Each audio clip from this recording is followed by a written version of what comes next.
Good afternoon, everyone. Glad you could make it to this month's webinar, and I think we have a really good session. The Joy of Legacy, Fulfilling Your Unique Purpose. And this is going to be led by Dolly Garlo. And Dolly has just really one of the more interesting backgrounds. But before I get to that, just some real quick housekeeping.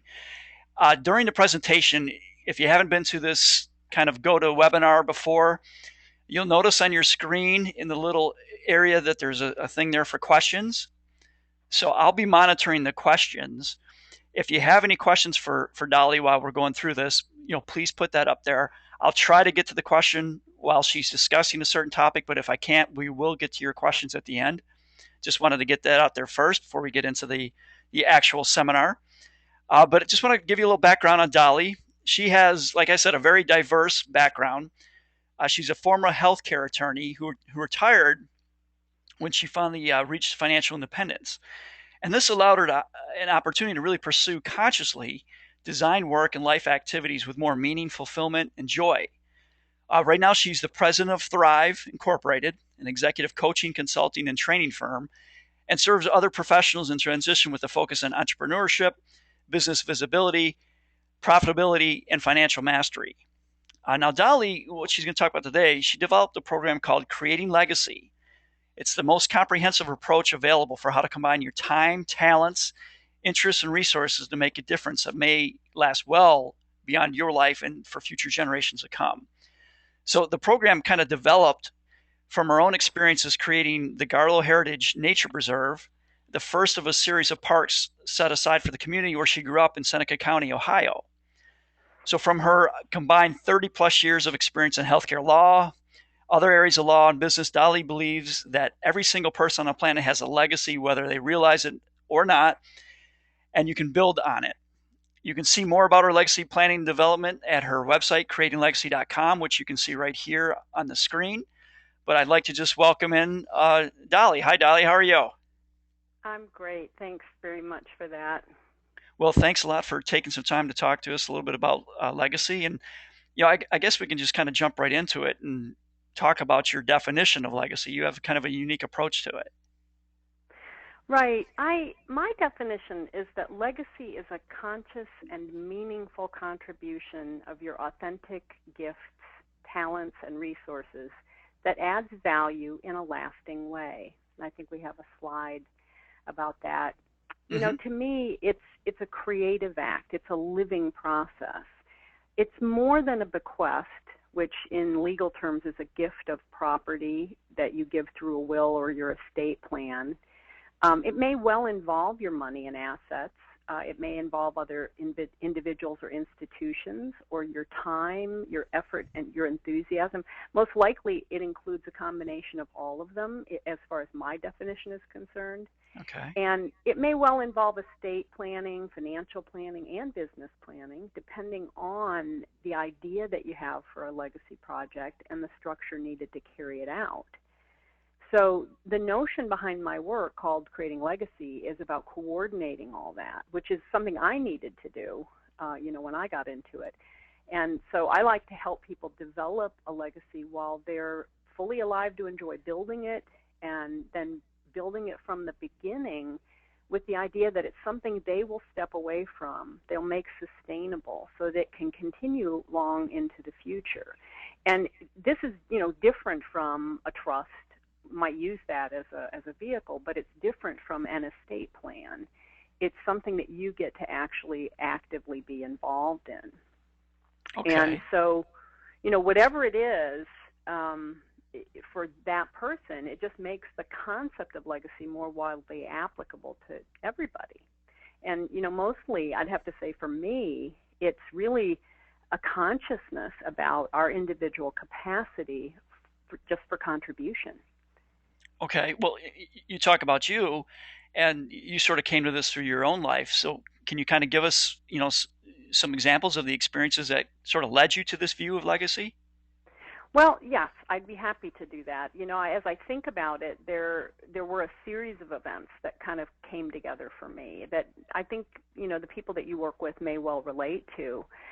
Initially, my professional training in nursing and then my later training as a professional coach, these built on my basic understanding that every person is a unique individual. So, in both areas, my focus has always been helping them self-actualize. That is to realize their highest potential for living life fully, for being productive and creative no matter what they're dealing with, for experiencing joy and making a contribution. That's the ultimate culmination of meaning, purpose, and joy in life. So that also reinforced my own personal values and my own sense of purpose.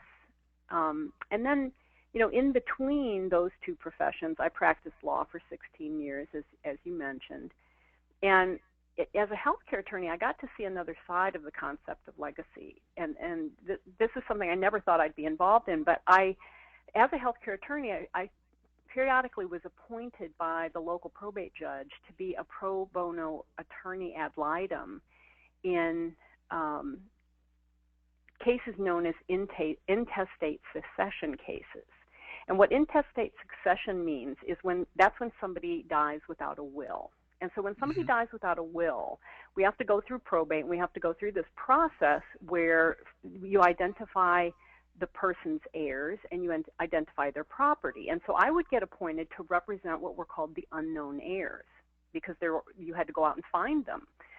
They weren't written down. They weren't in the will. They weren't identified. So we had to go out and find them, which was always kind of interesting because sometimes we found people that nobody knew about, a child that somebody had that nobody knew that was related, and was quite an interesting process. But the thing about it is that the person who died didn't think that they had enough, certainly property, to leave behind that mattered. But they were always remembered.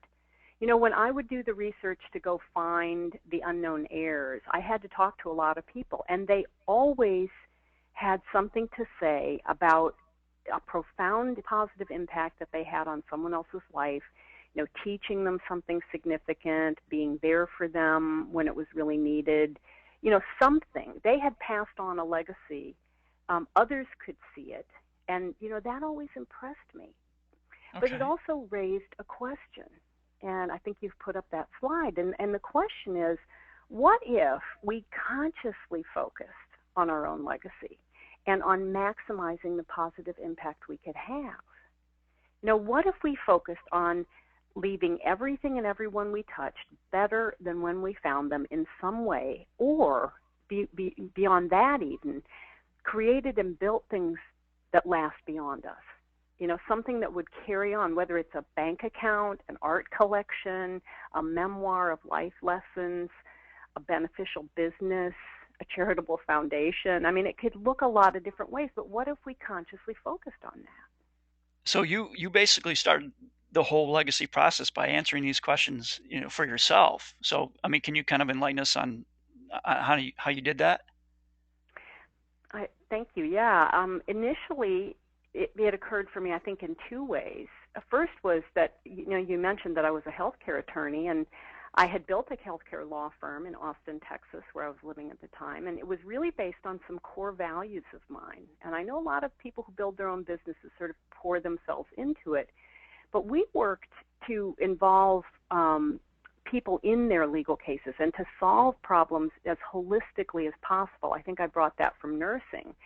I wanted to work with clients who came to me with a legal problem to help them understand the law that applied in order to prevent further legal intrusions that they couldn't see but that I could anticipate.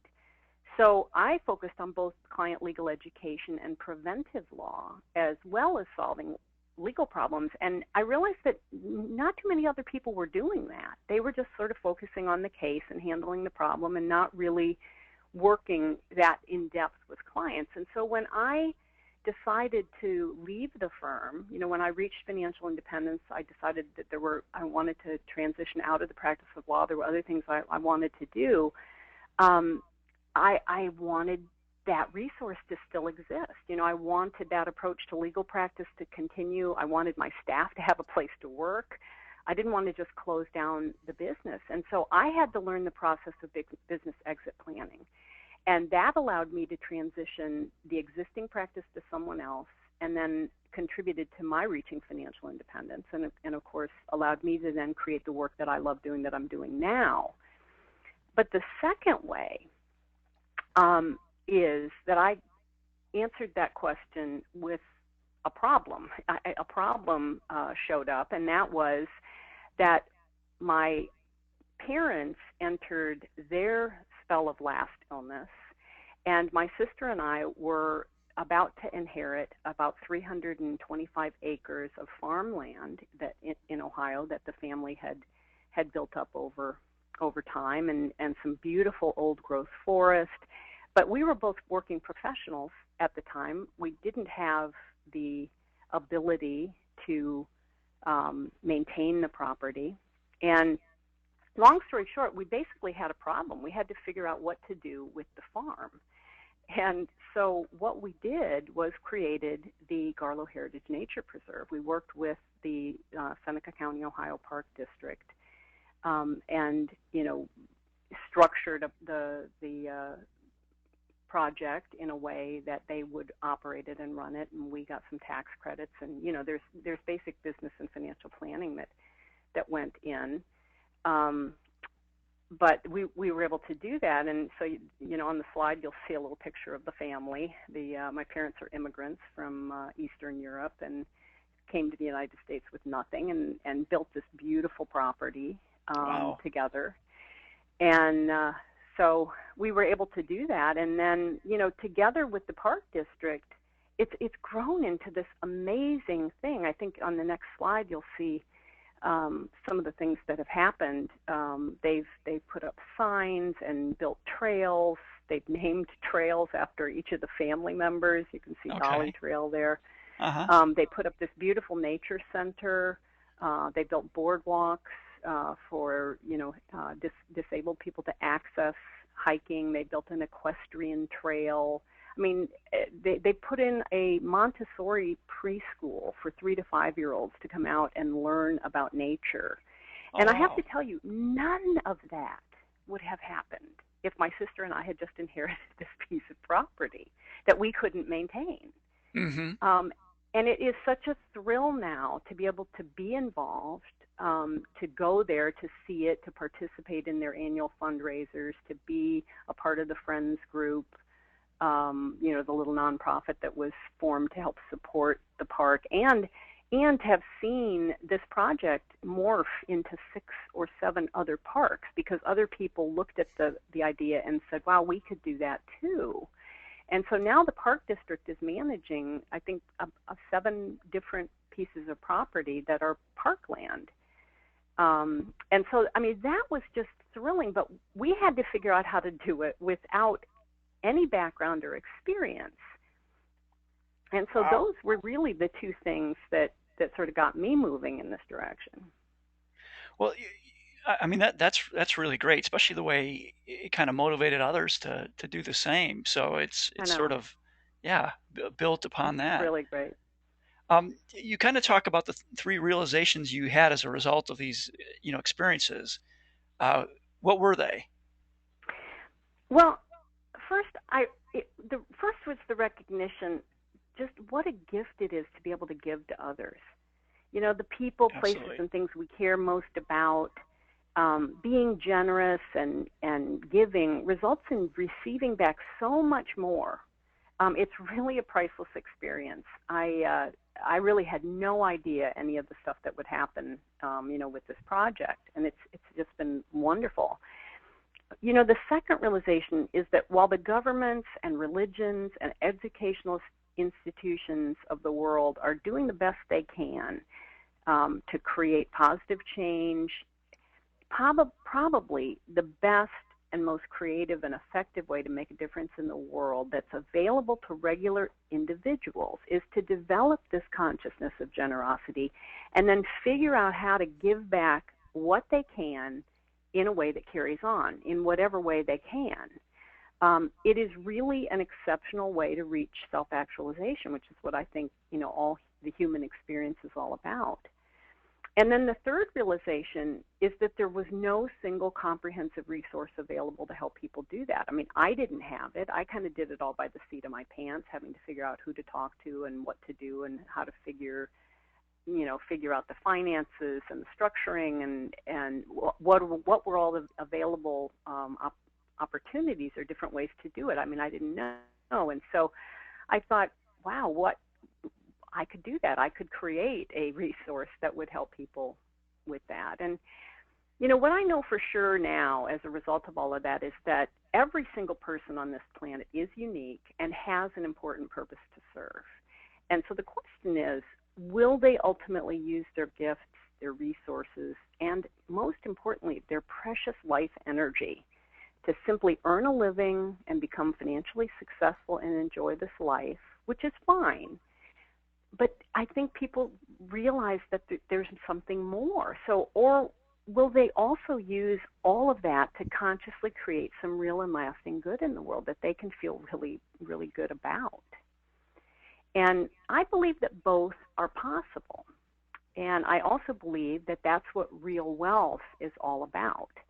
It's about connecting to a unique purpose that each one of us has. It's about enjoying beauty and abundance that's available to us in so many forms, and including financial. I think the financial piece of it is really important. That's part of the reason why I talk to people like you. Okay. And the third is to really make a positive difference in our own authentic way, focused on the people, places, and things that we care most about. It is really such a joyful and satisfying experience, and putting together the program that I have created, the resource that I have for that, has been really a wonderful experience, and it really has influenced the work that I'm doing now with clients. Okay. And one thing, we've kind of talked about before, it's not necessarily, somebody who's retired. You're working with people of all ages that are seeking to be uh, productively engaged in ways that matter. I mean, can you tell us a little bit more about that? Yeah, I think that's really where a lot of this came from. I mean, that was another influence that I had. I have worked with lots and lots of professionals and small business owners in my years as a lawyer and in my years as a professional coach. And, many of them, once they got their business handled and their financial situation handled, were really ready to move on to this sort of bigger purpose. And so I have the real pleasure of helping people with their professional path. I mean, the whole path, whether it's building a, purposeful and profitable business, or getting to the financial mastery that they need, both the mindset and management to really reach and then manage their financial independence, because I think that's a big transition. That was a big transition for me. When I realized I did not have to work for earned income, that I was financially independent, and I was going to leave the practice of law, there was a huge, who am I now? Who am I going to Hmm. be? What am I going to do next? And so Absolutely. I have the privilege of, helping people with that. I work with people just to be more fulfilled in work and life, and that very often includes this concept of generosity. And then, help them create these meaningful and lasting contributions, whatever that's going to look like when they make this kind of transition, or they might want to do it through their business.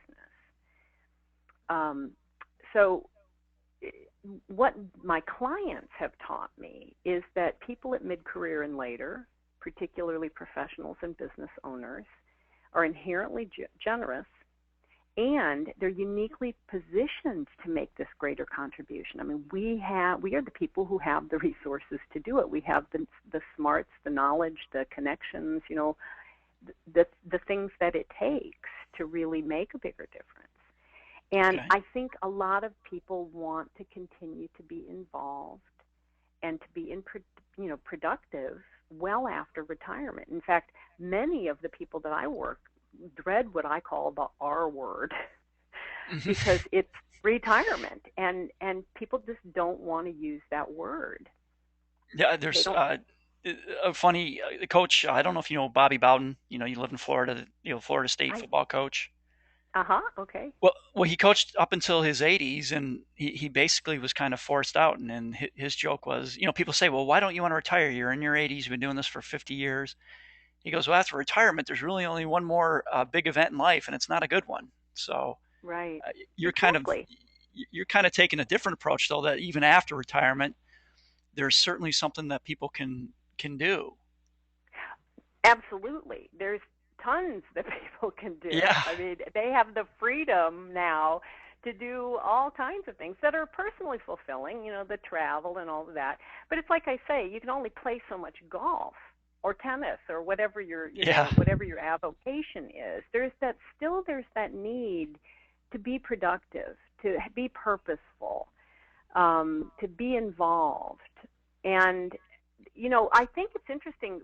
People may want to actually know how the U.S. Department of Labor defines retirement, because I think this sheds a different light on it. And they define it as working less than 40 hours a week, which I think a lot of people would really like to do, and deriving a portion of income from savings, investments, or assets. And so if you've been financial planning and working productively for a number of years, I mean, you may actually reach a point where you can retire per se and pursue something else that you're really much more interested in.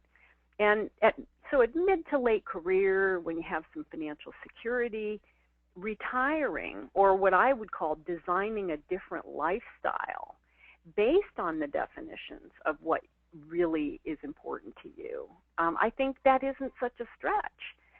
And also, if you need some kind of part-time income, or you really don't want to start drawing exclusively from a financial portfolio, getting involved in something that allows you to, say, draw a $30,000 to $40,000 a year salary is like taking a 3 to 4% draw from $1 million investment portfolio. hmm And depending on where your investment portfolio is, you can let it sit and grow and still be productively engaged and still earn some income, and develop these other interests, and spend your energy doing something that might be more meaningful or interesting.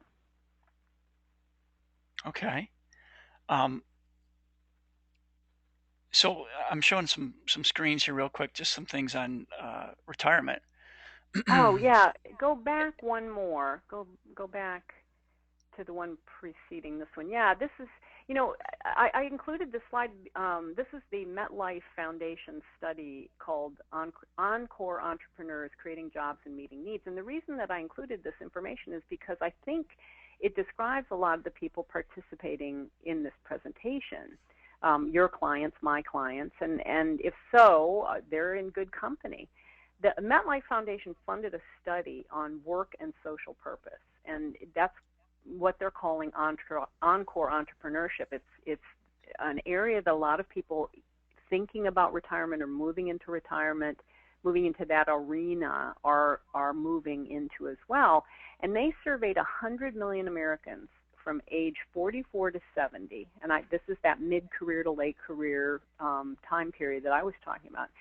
And they learned that 1 in 4, or about 25 million, so you're in good company, are interested in starting a business or a nonprofit venture or being involved in something like that in the next 5 to 10 years of life. And almost half of them want to do so as social entrepreneurs, giving back, making the community better, creating some kind of positive impact.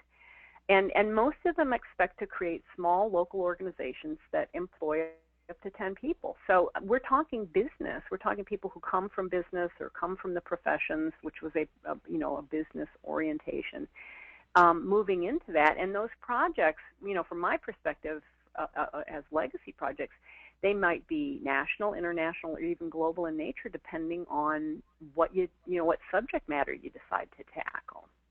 And then the next slide, I found in a woman's magazine called More Magazine, and there was a New York Times journalist who basically said in the article, at some point, almost every woman who works in business thinks, why on earth am I doing this? Or why on earth am I still doing this? There's so much else I want to do. There's so much else I want to be involved in. And then she says, fantasies of leaving the rat race soon follow, fueled by a desire to do some good. Which isn't to Wow. say they weren't doing good in their professional work or their business arena, but there's something deeper. There's something else. So And that. Go ahead. oh, I would say it probably gets to what you're talking about of creating their own legacy rather than maybe having some good being done through their job. It's something that they're consciously creating themselves. Yeah, personally interested in. Yeah. Okay. Exactly. Hmm. Well, you're kind of talking. You've mentioned this to me before, saying we're sort of hitting the age of legacy, and anybody looking at these statistics can clearly see that. But can you tell us a little bit more about what you call the age of legacy?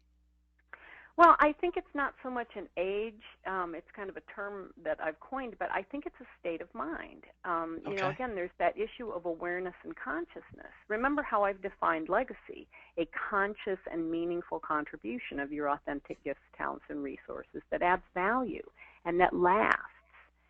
But there are plenty of younger people, even kids, and I'll give you some examples a little bit later. But there are people from Generation X, Y, and even the millennials. I mean, those are folks born after 1980.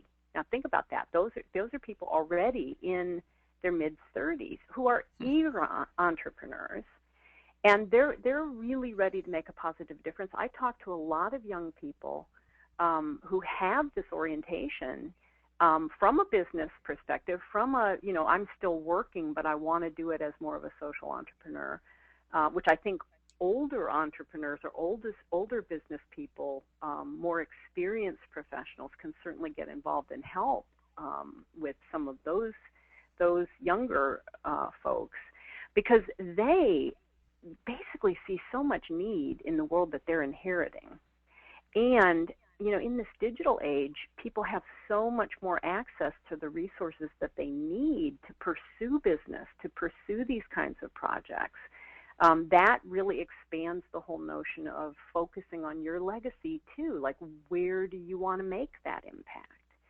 And I like to think of these people that I call in the age of legacy as members of Generation G, as opposed to any of the other generations, and that's Generation G for generosity. Okay. And actually, there's a lot of research too that demonstrates the benefits of pursuing this sort of pay it forward approach to life and productive activity, including measurable health benefits. And so, based on my own experiences, I wanted folks to be able to have a guide that would enable them to pursue this all much faster and easier than they would on their own. Okay. And what are some of the key elements people should think about when thinking about a legacy?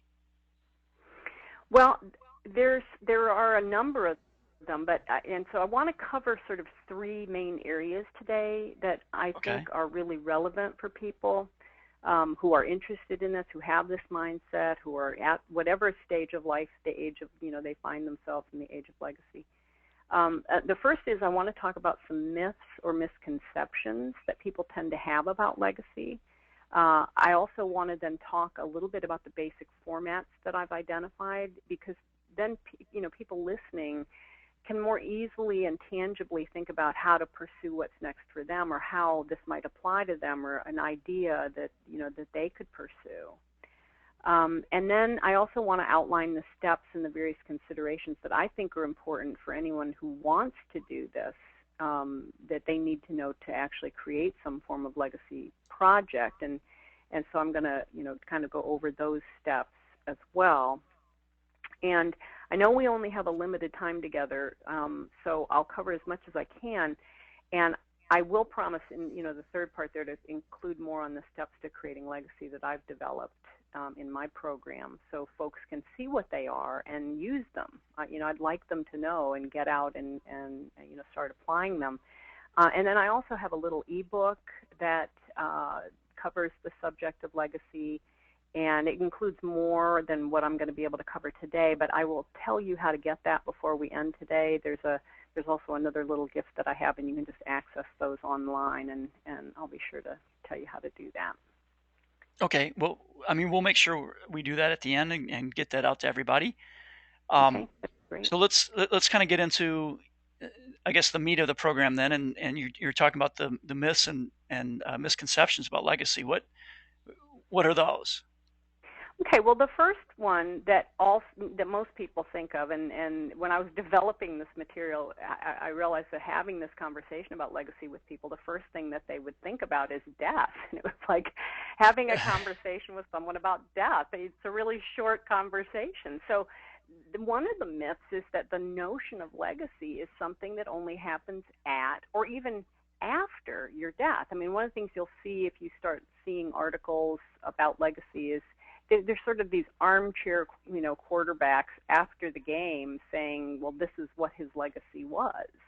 Mm-hmm. Again, what if you decided what your legacy was going to be and created that and lived it and built it? So I think, a lot of, the greatest legacies were built, are grown, were developed during one's lifetime, and there's some examples in the ebook about that. I mean, think about Carnegie, for example. Mm-hmm. A lot of that work was done during lifetime. Steve or Bill Gates, is doing his work during his lifetime. And I'll get into some more of that because it doesn't require the resources of those two people to actually build something. But they again, everyone has a legacy. Whether or not they consciously create it and get to experience it is, the other question. So that is a myth. The other one, the second one, is I'm not wealthy enough to create a legacy, and I've kind of just identified that a little bit. I think you'd be really surprised. A legacy is a lot more than just about money. I go back to my people with the intestate succession cases, the people who didn't even leave a will. They had a legacy. It wasn't property. It wasn't money. But people who've worked with a financial planner, people who have saved and invested, they're in a much better position to have financial wealth to contribute in addition. And the ebook also contains some information about a resource called the Global Rich List, where you can check online to see where you stand in the world in terms of wealth. And, you may not be on the Forbes magazine list of billionaires, but relatively speaking, you are probably, if you're on this call or you've accessed this call or you're listening, you're probably at the top of that list. Okay. So, and then, the other misconception that I hear a lot is my kids will inherit everything I have, and that's my legacy. And, that is certainly a viable choice.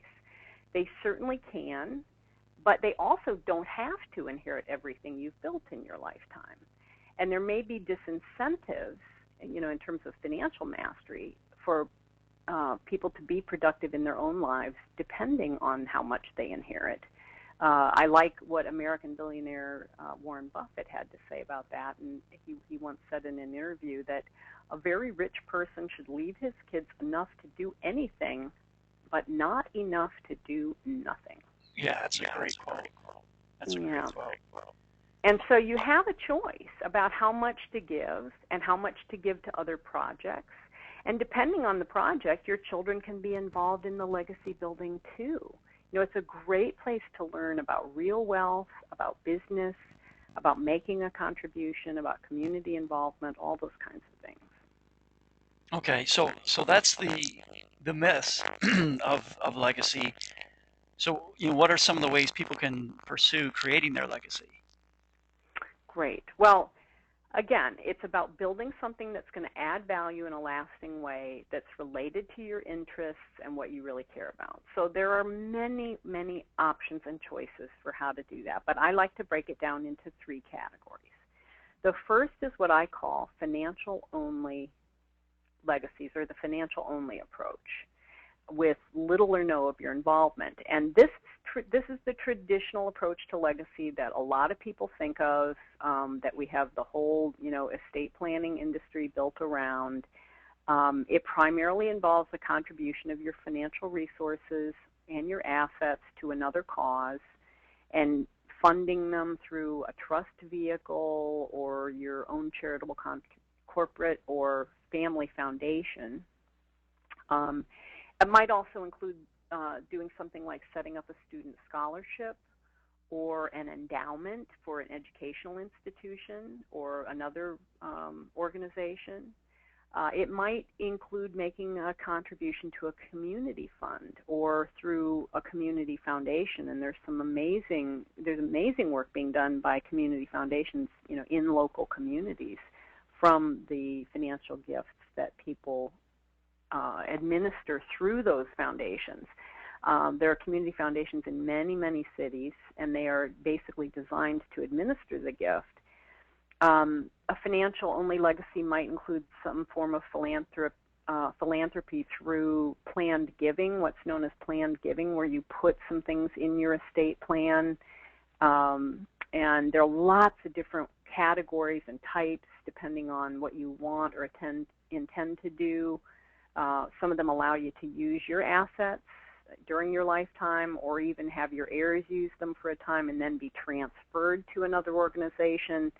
And some of them, particularly the community foundation format or even your own foundation, they may even allow you to design in a certain amount of your own lifetime involvement if you choose to do that. But depending on the estate planning tool used, it might be more limited than you would enjoy in terms of the productivity that we talked about.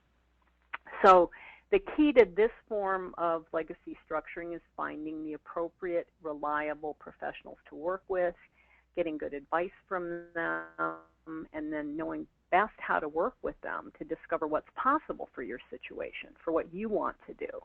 And I've put some more detail in the ebook about these various forms, so people have a list of them and can be thinking about how that might apply. Okay. And then the second type is what I call participation-only legacies that have little or no personal financial contribution. So this is kind of the opposite. These are projects that are developed from your ideas and interests where you either don't need a lot of funding or the funding is acquired from other contributors. Now, a lot of legacies, including major nonprofit organizations and foundations, have started with very little money. So if it's a good and viable idea, people will support it, money can be raised, it just becomes operational for you. And I have a couple of examples that I want to share because I think they're quite interesting, some of my favorites. One is called Hoops of Hope. And Hoops of Hope was started by a 10-year-old boy. And it is a major force for good in the world now. But when he was 10, he read a story about children in Africa who'd been orphaned by the AIDS epidemic. And he sort of took a look at them and said, wow, they're just like me. What would I do if I lost my parents, if I didn't have parents anymore? He was very close to his family, and he also really enjoyed playing basketball. So he came up with an idea to create basketball free throw fundraising events. It kind of reminds me of the walkathons that we did when I was, in high school. There are a lot of, events like that nowadays. But he came up with that, and he started getting other kids in other schools to do the same thing. So he leveraged the idea, which, is kind of a business notion. And then he connected his project to an existing nonprofit and replicated that fundraising method. So as a result, he has built several schools and clinics in Africa all devoted to, these kids who'd been orphaned. And Wow. he's done all of that before he even graduated from high school. Yeah, it makes me think I'm not doing quite enough in my own life. Exactly. And sure, he had help, and this was quite likely a family project. But he's credited as the founder because he came up with the original idea and he put his sweat equity into it. Hmm. This is a participation only legacy, the way a 10-year-old can do it. Uh-huh. So I love that example. But another example is one that I'm sure you're aware of, but you may not know the story behind, and that is St. Jude's Research Foundation. Now, St. Jude's Research Foundation is probably one of the best, one of the top childhood rare illness, treatment and research facilities in the world. But what you may not know is that it was founded by Danny Thomas. Now, depending on how old you are, you may or Oh may yeah. not remember Danny Thomas, but Danny Thomas was an actor, Uh-huh. and he actually created this legacy when he was still a struggling young actor breaking into show business. Okay. He didn't have the money to create something that takes millions of dollars to operate every year, but he had a vision and a passion and a persistence. And one day he said a prayer and said, if you allow me to be successful in this show business, in this chosen, professional arena that I want to pursue, I will build this. And he, started getting more and more work as an actor and never forgot that promise. And so he, with his wife, Rose, has created one of the most respected healthcare institutions devoted to care of children in the world. And now his kids, including Marlo Thomas, who's a Hmm. now well-known actress, a Huffington Post contributor, I think there are 3 of his children who are involved in carrying it forward. So, I love those examples because they really show that you can do. If there's a will, there's a way, right? Uh-huh. Yeah. But there are also smaller participation-only legacies. They can start simply and yet be meaningful to and benefit other people. These things include things that almost anyone can do. And one category is what I call make a legacy recording. And that might include writing a memoir, for your great-great-grandchildren who may never know you if you don't do that. A lot of people are doing, genealogy Uh-huh. and family legacy. If you look it up online, you'll see these family history projects, ethical wills, leaving your values and ideas in writing as opposed to just your property. Online and digital resources now allow people to write books, workbooks, create programs, training from the knowledge and experience that you have, blogs, audios, videos, things that other people can read and see. These are tangible things that people can interact with long after you're involved with them. And volunteering is another participation-only way to get involved, to maybe see what kind of subject matter you want to be involved in, and be on the board if you have the experience. Be on a board, help run a nonprofit, and build something for the community, or nationally or internationally, something that you care about. So there's lots and lots of ways to pursue more of a do-it-yourself approach. It's just, again, the mindset of deciding that that's how you want to proceed. Okay. All right, and then the third approach are, what I call legacies combining the two. So you might have some resources of your own. You might obviously want to be personally involved, and this is really a lot of the work that I do with clients. And these projects sort of involve a consideration of your own financial situation to start with, depending on whether you have the resources to fund the entire thing, create your own foundation, whether you need to raise funds, whether you need or want current income, whether you want to form your own independent operation, or whether you want to connect the project to another organization. I mean, that's what we did. We worked with the Park District And Hoops of Hope, he, connected his idea to a larger nonprofit organization. So you could bring your idea to an existing organization and build it there. But so in addition to your own involvement, expertise, the key to this form is also going to be the other people and advisors that you involve in building it at this point in life. Okay. So you've kind of created an interesting tool for helping people pull this all together. So can you kind of tell us a little bit about the steps involved in your Creating Legacy program? Yeah, absolutely. I'd love to. I'm going to go very quickly through these slides. These are Okay. what I call the 7 steps to creating legacy. 7 steps to designing your personally meaningful contribution for the people, places, and things you care most about. And this was derived from my experience in building the Garlo Heritage Nature Preserve, in making the transition from, working as a full-time professional to moving in a different direction.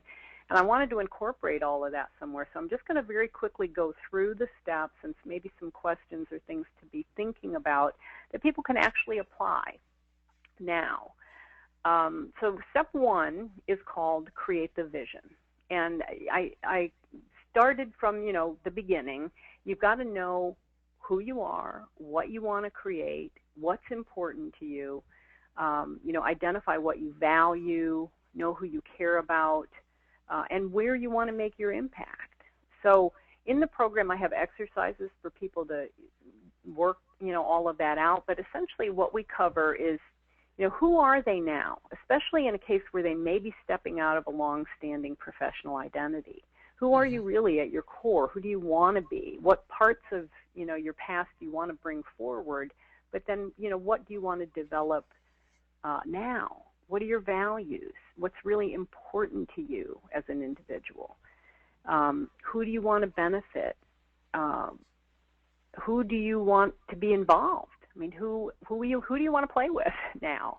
Mm-hmm. And then again, where you want to focus your attention and efforts.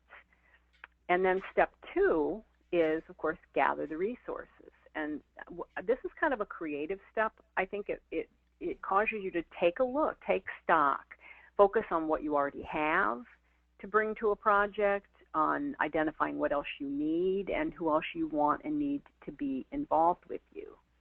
And this begins an exercise in creativity. And I say that because I think a lot of people don't think of themselves as creative, but all humans have the capacity to make something from nothing. I mean, that's just, we are endowed with that. We have the ability to take a thought, empire state building, and tangibly create this beautiful, tall skyscraper. Mm-hmm. So part of what this includes is activating your creativity. Also to take an inventory of your interests, your time, the time you want to give to this. What skills and skill sets do you have, and what ones do you enjoy using the most? What special talents do you have? The amount of time or effort that you want to expend. And then, of course, their finances and any other kind of resources that they want to bring. I think just doing this can also help shape your estate planning. If a financial-only model is the model that you choose, I think it's important to kind of go through this exercise, or at least these steps to inform that process as well. I think that would be really helpful to people who are working in the estate planning arena. Then step 3 is to begin the design. So with the foundation of the work in steps 1 and 2, this is where the creative process then begins to take shape. So we work on creating a vision statement for the project, and maybe it's brand new, maybe it's also one that you've carried inside you for a long time. But here's where you get to start honing this vision, this what you want to do, and it gives guidance for the other people who are going to be involved with you, if there are going to be others, whether family or outside third parties or advisors. So this vision is the big why And once you get into a project, it also serves, like it does in business, to remind you why the heck you started. Yeah, yeah. Because sometimes, right, building these things, can feel like you've trudged into a swamp and you've got alligators uh, chomping at your ankle.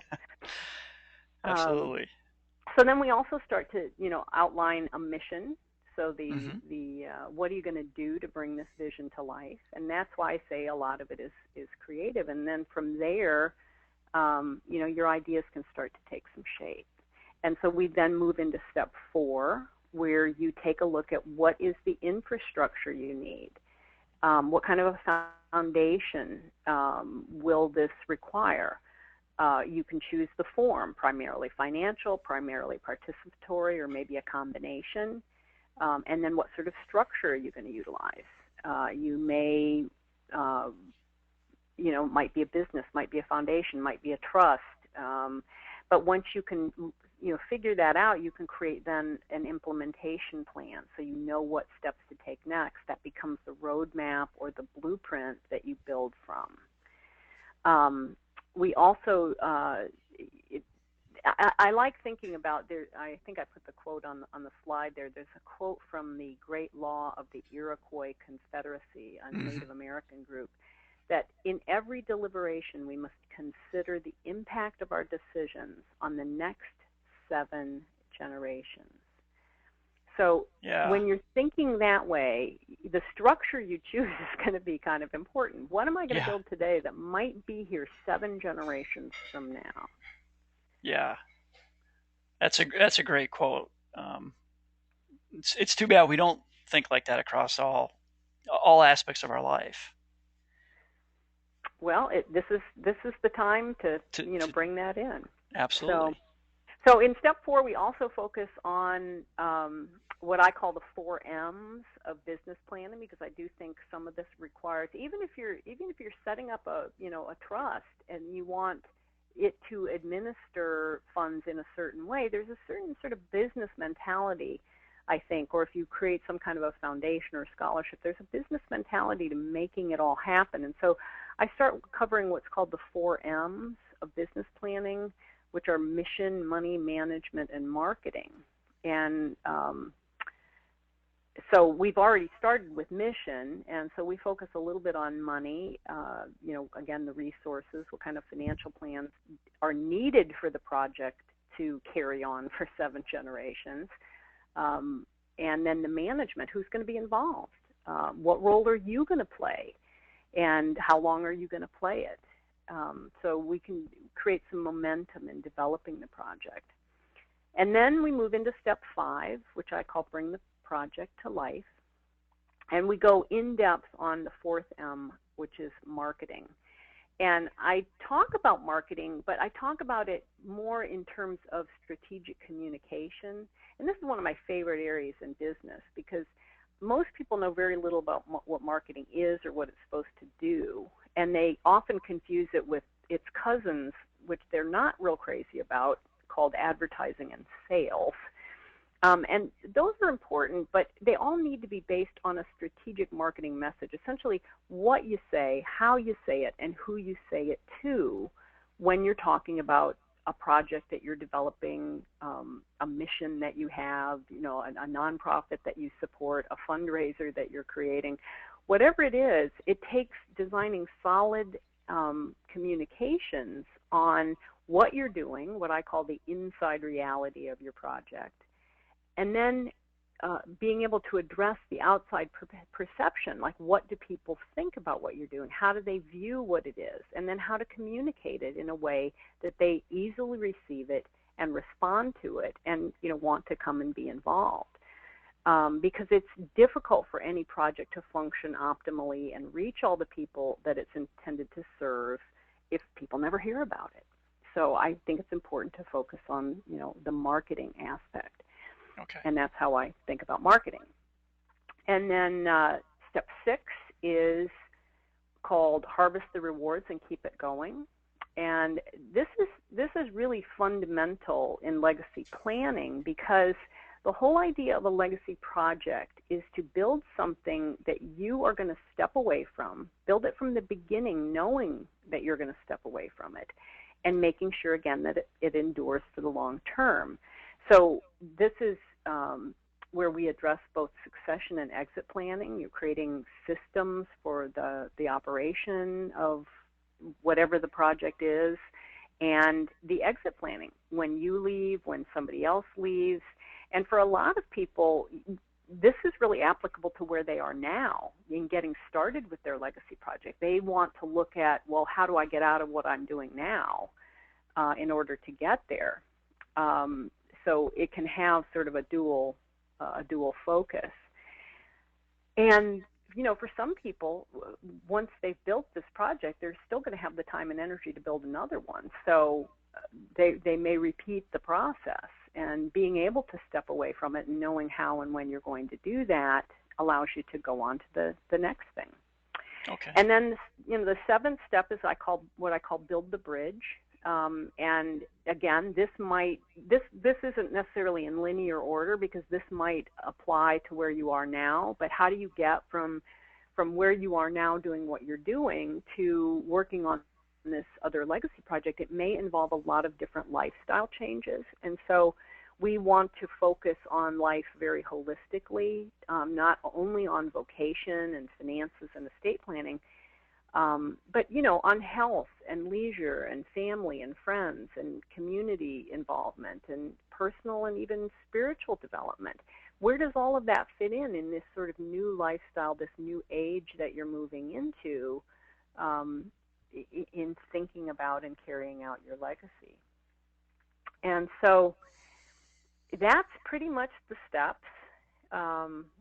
I want to invite people to think about how they might apply them and think about what's the next single step for them. Okay. Well, I mean, you certainly laid out a lot to think about for people, and but I think you've also kind of laid it out so that we know that something can be done. There's definitely, Absolutely, and it yeah, and and it I starts think that's with kind a of single step. yeah, absolutely. Well, I mean, what do you usually see as the most difficult step for folks? If they're looking to build their legacy, is it just getting started, taking that first step, or is it sometimes It's maybe? often Yes, It, it's often the first step. I mean, it's overcoming inertia is always the hardest part. Getting the plane off the ground, getting the car down the road, getting the running shoes on your feet to go out and do the yeah, exercise. I mean, it's always the first step that's the hardest. And so I would just like to encourage people to think about that. What is your great what's next? What's that idea that popped into your head as you were listening that's the one thing that you'll take action on? What's one thing that you'll actually commit to do? Because as we know, the journey of 1,000 miles just begins with a single step and putting one foot in front of the other after that. okay. Um, and then you have a couple quotes here. I'm showing one of these. Uh, Yes, this Goethe, the couplet people are probably really familiar with from William Murray, who wrote the Scottish Himalayan expedition. He quotes Goethe saying, "Whatever you can do or dream you can, begin it. Boldness has genius, power, and magic in it." And I think that that's what people find. They take that first step and they overcome that inertia, and then the next step is easier, and they get more information, and the next step is easier. They've now taken a bunch of steps, and they look back over their shoulder and go, wow, look how far I've come in making this move. And so I think that this can help, just take the first step can really help, be bold, use your genius and power by just taking that first step. okay. And I Well, do have a little gift that I mentioned. So, as you're considering what your great what's next is, mine is to thank you and give you a gift of the little ebook that I've put together that where you can read more about all of the stuff that we've talked about today and more. so you don't have to take notes. It's kind of all in there. And you can go to my website at allthrive.com and then / creating legacy ebook, separated by hyphens, creating legacy ebook. And it's there for them. Okay. Well, fantastic. Well, thanks so much, Dolly, for taking time to chat with us today. I think you've kind of laid out how people can take control and create a legacy no matter what. Like you said, it's not something that you have to be a billionaire. You don't have, it doesn't have to be at the end of your life. It doesn't have to be what you just give to your children at your demise. It's really taking the steps to build up a vision for you. And and I do hope that everybody kind of takes you up and goes to allthrive.com / creating legacy ebook. I think that'll get them started. And I'm sure they could probably contact you through your website as well. Absolutely. I would be happy if anyone has any questions. I hope they would contact me. And in the ebook, there is information about how to set up a private and complimentary strategy session with me. If anybody wants to just talk about it, talk about how it might apply to them, I would be more than happy. I love having these conversations, so I would be more than happy for them to take me up on that. Okay, great. So we'll kind of just leave it there. And I just like to let everybody else know that if they'd like to get reminders of events like this that I'm doing, whether it's seminars, podcast, anything like that, you can sign up for my monthly newsletter at picketfencefinancial.com. And once you sign up for the newsletter, I'll keep you abreast of all upcoming webinars and other information. With that said, I'd like to thank you all for attending. And once again, thank you, Dolly, for the excellent material. Oh, and thank you. You are terrific. It's been my pleasure to be here. Thank you so much. Well, fantastic. Well, if you have any questions, folks, just contact me or contact Dolly directly. Again, you can see her websites. And until next time, all my best.